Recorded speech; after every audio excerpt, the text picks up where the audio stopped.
Assalamualaikum warahmatullahi wabarakatuh. Anak-anak, pada kesempatan kali ini kita akan membahas materi tentang iman kepada kitab-kitab Allah Subhanahu wa taala. Pertemuan pertama, kompetensi pembelajarannya 3.3 menganalisis mana iman kepada kitab-kitab Allah Subhanahu wa taala. Yang kedua, 3.4 menyajikan keterkaitan antara beriman kepada kitab-kitab Allah dengan perilaku sehari-hari. Kemudian indikatornya menganalisis mana iman kepada kitab-kitab Allah Subhanahu wa taala. Kemudian tujuan pembelajarannya, setelah mempelajari materi ini, peserta didik diharapkan mampu mengimani kitab-kitab Allah Subhanahu wa taala. Kemudian pengertian iman kepada kitab-kitab Allah. Iman menurut bahasa adalah percaya, sedangkan menurut istilah adalah kepercayaan yang diyakini kebenaran yang di dalam hati, diucapkan dengan lisan dan diamalkan dengan perbuatan. Jadi iman kepada kitab Allah adalah meyakini sepenuh hati bahwa Allah Subhanahu wa taala telah menurunkan kitab kepada nabi atau rasul yang berisi wahyu untuk disampaikan kepada seluruh umat manusia sebagai petunjuk dan pedoman hidup. Adapun dalil nakli iman kepada kitab-kitab Allah adalah surat An-Nisa ayat 136 yang berbunyi, A'udzubillahi minasyaitonirrajim, bismillahirrahmanirrahim. Ya ayyuhallazina amanu aminu billahi wa rasuli wal kitabil ladzi nazzala 'ala rasulihi wal kitabil ladzi anzala min qabl. Wa may yakfur billahi wa malaikatihi wa kutubihi wa rusuli wal yaumil akhir faqad dhalla dhalalan ba'ida. Yang artinya, hai orang-orang yang beriman, tetaplah beriman kepada Allah dan Rasul-Nya, dan kepada kitab yang Allah turunkan kepada Rasul-Nya, serta kitab yang Allah turunkan sebelumnya.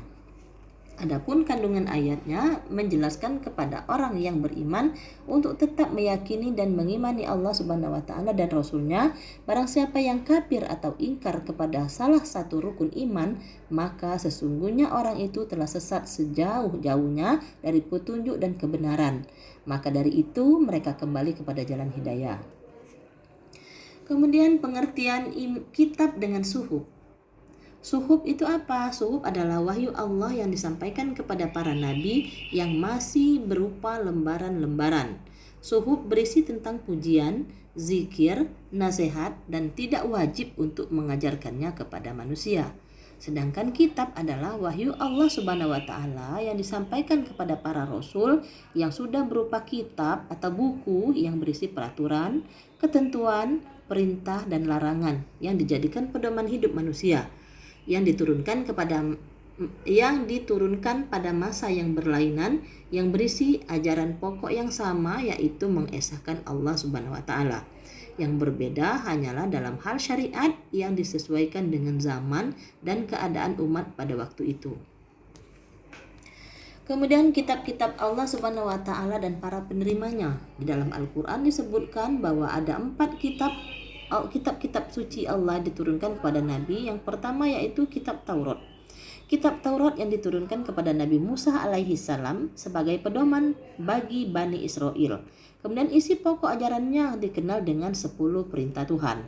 Kemudian yang kedua adalah kitab Zabur. Kitab Zabur diturunkan kepada Nabi Daud alaihi salam sebagai pedoman hidup bagi kaum Nabi Daud, disebut juga dengan Mazmur, yang berisi nyanyian pujian kepada Allah Subhanahu wa taala atas segala nikmat ilahi. Kemudian yang ketiga adalah kitab Injil. Kitab Injil diturunkan kepada Nabi Isa alaihissalam sebagai pedoman bagi Bani Israel. Isi pokok ajarannya adalah untuk hidup dengan zuhud, menjauhi kerusakan dan ketamakan dunia. Yang keempat yaitu yang terakhir adalah iman kepada kitab. Yang keempat yang terakhir adalah kitab Al-Qur'an. Diturunkan kepada Nabi Muhammad SAW sebagai pedoman bagi seluruh umat manusia dan diturunkan secara berangsur-angsur sesuai dengan kejadian pada waktu itu. Bila Al-Qur'an dibaca bernilai ibadah. Kemudian wahyu yang pertama dan terakhir. Al-Qur'an adalah firman Allah Subhanahu wa taala atau perkataan Allah Subhanahu wa taala yang diwahyukan kepada Nabi Muhammad melalui malaikat Jibril untuk disampaikan kepada seluruh umat manusia. Adapun wahyu yang pertama adalah surat Al-Alaq 1-5 yang diturunkan pada malam 17 Ramadan ketika Rasul berada di Gua Hira. Dan wahyu yang terakhir adalah surat Al-Maidah ayat 3 ketika Rasul sedang menunaikan haji wada, yaitu haji penghabisan. Yaitu Al-Quran menghapus sebagian syariat yang tertera dalam kitab-kitab terdahulu dan melengkapinya sesuai dengan tuntunan yang sesuai dengan perkembangan zaman. Kemudian isi kandungan Al-Quran. Jadi di dalam Al-Quran 30 juz itu membicarakan masalah apa saja? Yang pertama membicarakan masalah akidah, yaitu keimanan. Yang kedua membicarakan masalah akhlak atau tingkah laku. Yang ketiga adalah ibadah mahda dan ghairu mahda. Kemudian yang keempat yaitu muamalah, hubungan manusia sesama manusia. Kemudian yang kelima yaitu kisah-kisah atau sejarah. Yang keenam yaitu janji dan ancaman. Kemudian bagaimana keterkaitan iman dengan kitab-kitab Allah? Karena kaitan iman kepada kitab-kitab Allah dengan perilaku sehari-hari adalah sangat erat, di mana kita ketahui bahwa iman bukan hanya sekedar di hati dan ucapan lisan saja, melainkan juga terwujud lewat perbuatan sehari-hari. Dengan melaksanakan semua perintahnya dan menjauhi semua larangannya, seperti larangan boros, larangan syirik, larangan hasad, pergaulan bebas, dan lain-lain. Baik, mungkin ini saja anak-anak materi yang kita sampaikan, yang kita bahas pada hari ini. Kurang dan lebihnya saya minta maaf. Kemudian kepada Allah saya mohon ampun. Terima kasih atas perhatiannya. Ibu akhir sampai di sini. Wabillahi taufiq wal hidayah. Assalamualaikum warahmatullahi wabarakatuh.